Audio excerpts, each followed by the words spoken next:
ემიგრანტების შეთავაზება აქვს.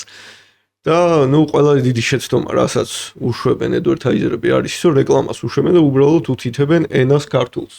რაც არის დიდი შეცდომა, იმიტომ რომ ჩვენ როდესაც უთითებთ ენას ქართულს, ამით ალგორითმს ვეუბნებით, რომ ისეთი ადამიანი მომიძიე სიტყვაზე ამერიკის შეერთებულ შტატებში, ვისაც Facebook-ის ინტერფეისი ქართულ ენაზე უყენია. რაც რა თქმა უნდა არაფერს არ გვაძლევს.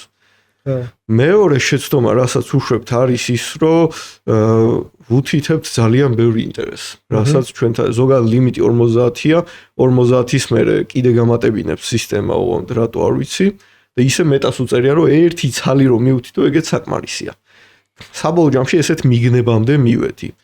და ამაში დამეხმარა ბოლოს GPT ძალიან კარგად რომ მივსულიყავი მაგამდე.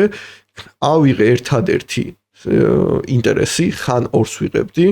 ერთ-ერთი იყო უძრავი ქონებით დაინტერესება და მეორე იყო რომ იყო ოჯახის წევრი იმ ოჯახის რომელიც ქვეყნის გარეთ ცხოვრობდა.